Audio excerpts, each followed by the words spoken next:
حمدي والصلاة والسلام على من لا نبي من بعدي اللهم صل على سيدنا محمد وعلى آله وأصحابه أما بعد. Dewan Hakim yang arif dan bijaksana, hadirin yang berbahagia.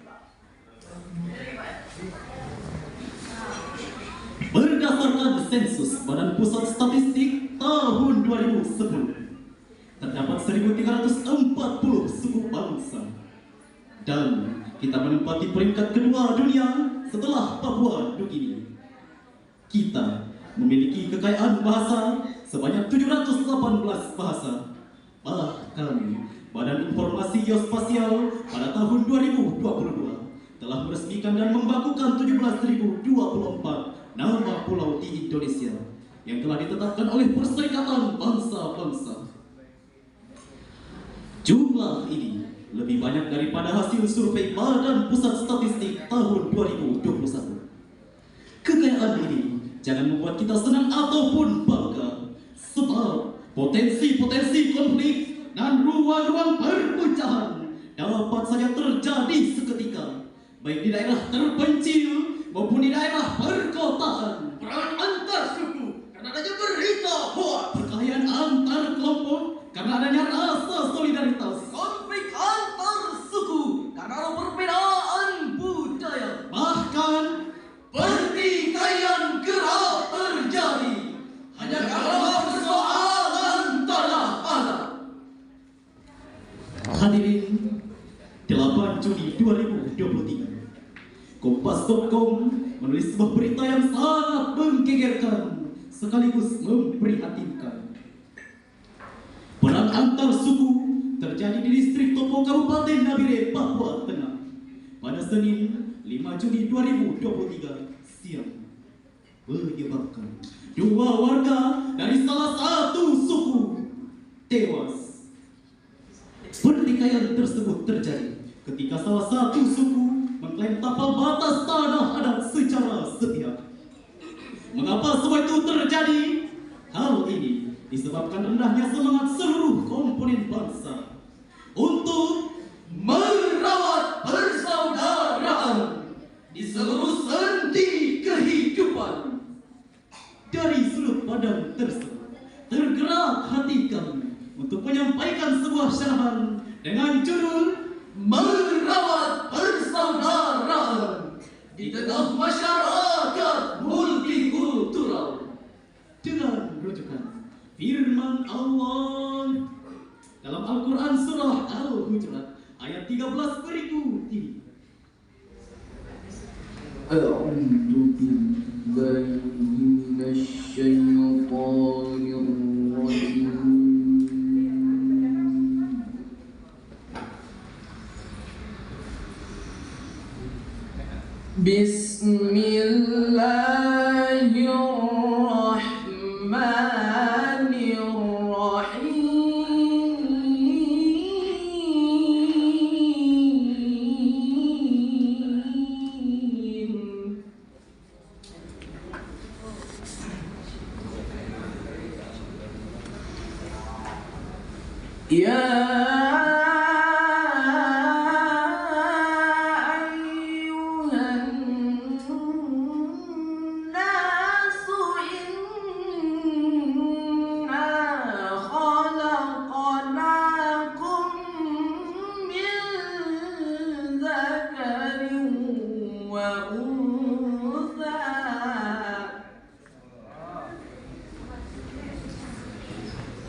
وجعلناكم شعوبا وقبائل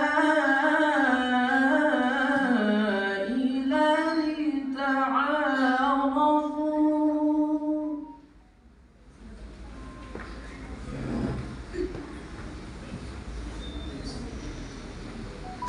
إن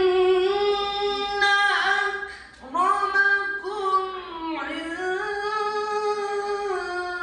الله أتقاكم إن الله عليم خبير.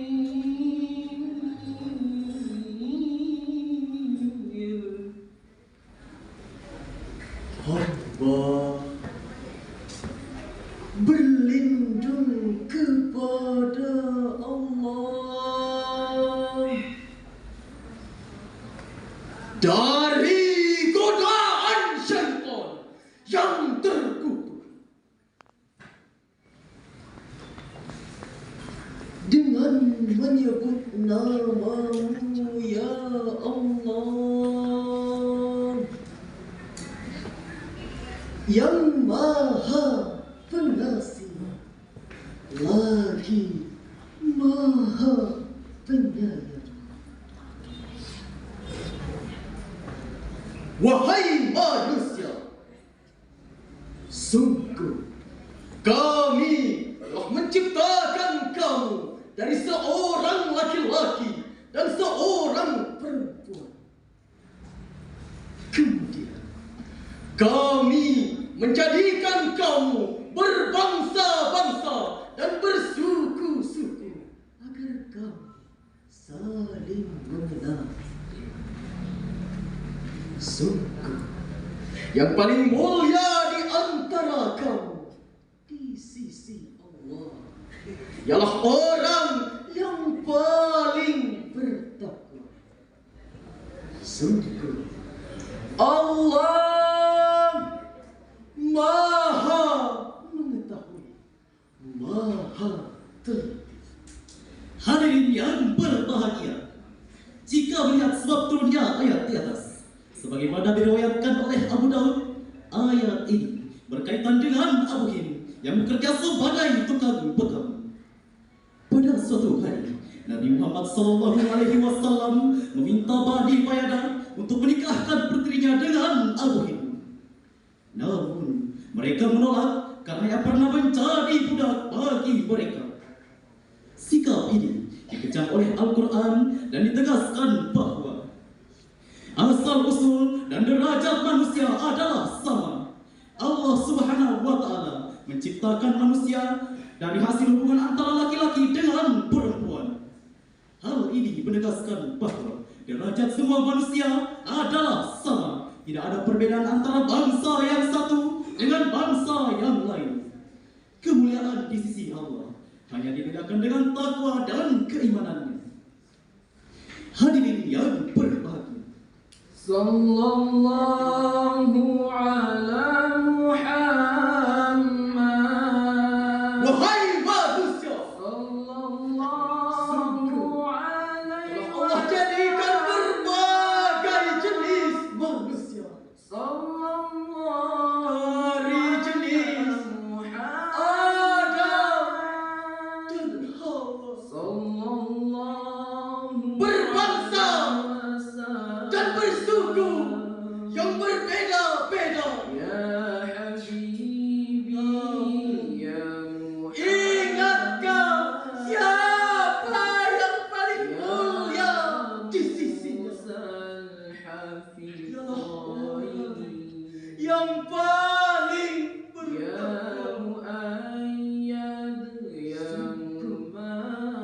Allah Maha tahu dan teliti terhadap kita.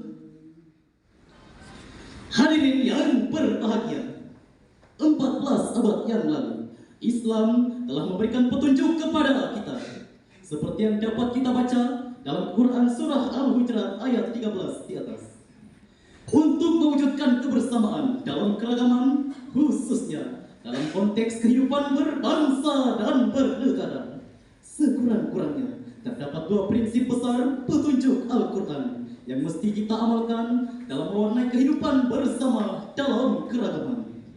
Yaitu pertama, mengamalkan prinsip asy'ur, yaitu menerima eksistensi dan perbedaan suku bangsa lain sebagai anugerah rahmat dari Allah Subhanahu wa taala. kedua, al-nahda, yaitu menerima eksistensi kemanusiaan, bahwa manusia merupakan ciptaan Allah Subhanahu wa taala yang memiliki kesamaan hak satu sama lain. dengan demikian memupuk kebersamaan dan menjauhi perpecahan mutlak dilaksanakan di tengah keragaman yang demikian kompleks saat ini.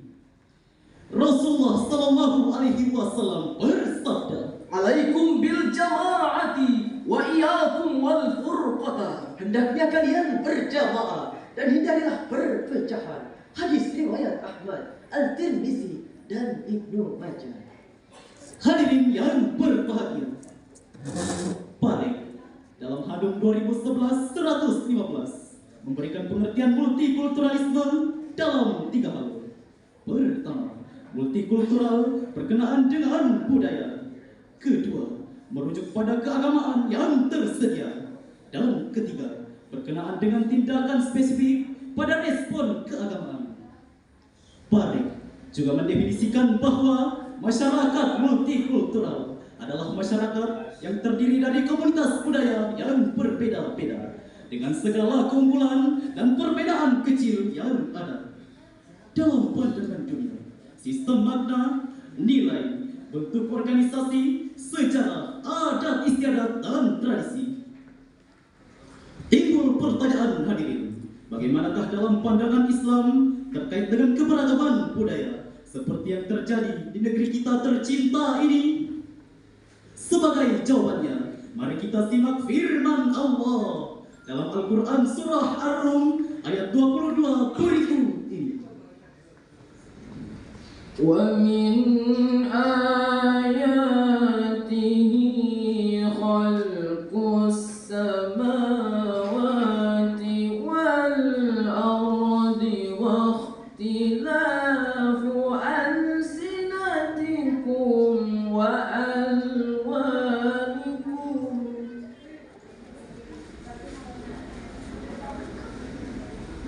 Inna fi dzalika laayatin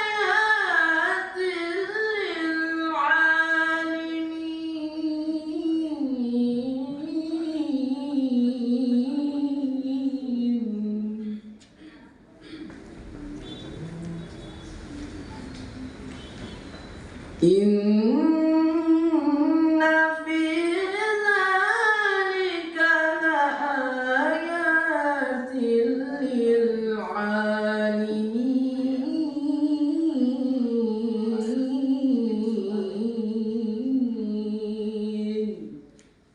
Shadaqallahul 'azim. Di antara tanda-tanda kebesaran ialah penciptaan langit dan bumi, perbedaan bahasa dan warna kulit.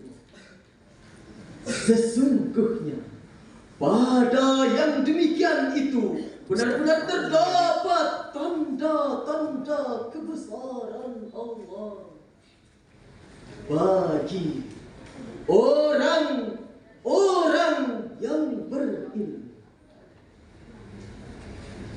Maha benar firman-Mu ya Allah,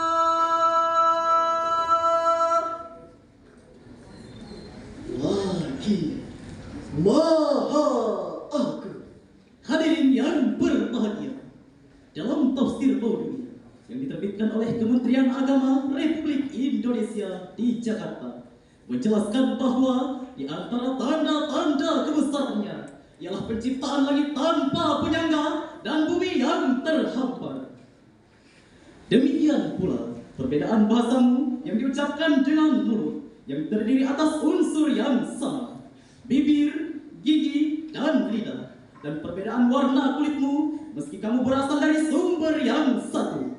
Sungguh, pada yang demikian itu benar-benar terdapat tanda-tanda eksistensi dan keesaannya bagi orang yang mengetahui atau berilmu. Hadirin yang berbahagia, keberagaman dalam bahasa yang dimiliki oleh manusia dan digunakan oleh bangsa-bangsa. Begitupun keragaman warna kulit yang merupakan bagian dari ketetapan Allah Subhanahu wa taala atau sunnatullah, yang dengan keragaman yang diciptakannya Allah menginginkan agar manusia dapat saling mengenal, saling membantu, saling menyayangi, dan saling menghormati antara yang satu dengan yang lainnya, dan saling menguatkan dengan persatuan dengan keberagaman yang ada. karena sesungguhnya manusia berasal dari asal yang sama. Setuju hadirin? Setuju. Hadirin yang berbahagia, oleh karena itu, dengan keberagaman yang ada, janganlah kita saling menghina satu sama lain. Mari kita kokohkan persaudaraan di antara kita, sebagaimana dalam lagu Haji Roma Irama berikut ini. Janganlah saling menghina satu suku bangsa dengan lainnya, karena kita satu bangsa dan satu bahasa Indonesia. Bineka Tunggal Ika lambang negara kita Indonesia. Walaupun bermacam-macam aliran, tetapi satu tujuan. 135 juta penduduk Indonesia, terdiri dari banyak suku bangsa. Itulah Indonesia, Indonesia. Sungguh manis buah ini, lebih manis buah kedong-dong. Enak tak enak nyanyian kami, Beri tepuk tangan dong.